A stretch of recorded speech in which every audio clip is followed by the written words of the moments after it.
some of these soldiers are people that have fought hard, long.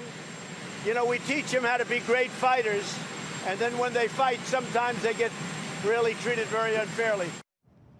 President Trump is reportedly considering possible pardons for some servicemen accused of war crimes. The New York Times first reported he asked the Justice Department for paperwork in several high-profile cases. Let's discuss with retired Marine Corps Gunnery Sergeant Jessie Duff and Senior Legal Fellow at the Heritage Foundation, Charles Cully Stimson, who has served in the JAG Corps, not speaking on behalf of the military tonight, but you certainly have relevant experience. So thank you both for being here with us. Thank you. Thanks for having us. Okay, so there are a number of cases going on out there, and we don't know exactly what the president's considering or where he's going. But, Cully, it's clear if he allows these trials to play out, the military system is different than the civilian court system. That's right. I mean, the military that the Gunny and I served in for 50 years plus exists to enforce good order and discipline. It's not like the civilian criminal justice system. The military justice system exists to enforce good order and discipline, and it sends a message not only to the accused person, but everyone else in the military as well. And so commanding officers will send people to court-martials if they have probable cause to believe that somebody committed a crime. And then it's up to the military justice system, which is a very fair system, to look on a case-by-case situation, have to prove the case beyond a reasonable doubt, just like the civilian world, and then decide whether or not the person's guilty or not guilty. And so from what we know, and we don't know which specific cases, he has mentioned a couple of things, but from what we understand, these haven't gone to trial yet. So former Joint Chiefs of Staff Chair Martin Dempsey tweeted this: absent evidence of innocence or injustice, the wholesale pardon of U.S. service members accused of war crimes signals our troops and allies that we don't take the law of armed conflict seriously. Bad message, bad precedent, abdication of moral responsibility, risk to us.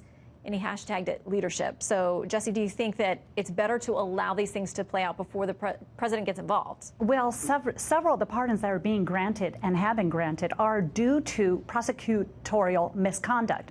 Two cases in which they have been pardoned is when the prosecutors failed to disclose evidence that actually showed DNA that would have exonerated both men. And in that case, you have to wonder, when there's prosecutorial misconduct, of course you have to have leniency in a pardon. And I don't think this sets a bad precedence. The military court-martial system has almost 100% prosecution rate.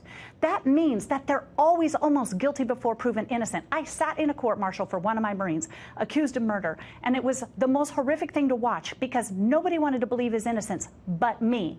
And we found a Marine that was able to testify on his behalf. Yes, there were Marines there that testified against him. Why? Because it covered them. It made sure that they were not held accountable. And there are cases where there are people that will dishonor their own oath to save their own skin. And when we don't get pardons at the rate that these civilians do, what does it say? That we're always guilty and we got to go rot in jail. And we are being held to a very hard standard when you're going into combat that is not like Main Street. When you're looking at the crimes that have been committed, these are not what you would normally expect walking down Pennsylvania Avenue like I do every day. These are situations where men have had to make very split-second decisions and have often watched their own men killed by the hands of the people they're accused of attacking. Colin, let me ask you, what is the difference between civilian courts versus military when it comes to things like exculpatory evidence that Jessie mentioned? The same. I mean, the Brady against Maryland, which is the Supreme Court standard, says that the prosecution has to turn over anything that's potentially exculpatory. Same rules apply in the military as a civilian system. I've worked in both. I'm sorry to hear about the case that the Gunny talks about, because my experience is much different, having sat as a judge for 5 years in the military and been a defense attorney and a prosecutor in the military and outside. You do the best you can to tee up a case, whether you're in the civilian system or military system. The prosecutors have the same rules in the military as they do in the civilian system. There are bad prosecutors in both systems, but most are good. And there are bad defense attorneys in both systems, but most are really good. And so the president's pardon power is absolute. It's in the Constitution. He can pardon somebody before they're charged, when they're charged, after they're dead. I think you have to look at these cases on a case-by-case basis. Let the system play out. If you're convicted in a military court-martial, you get automatic rights to appeal.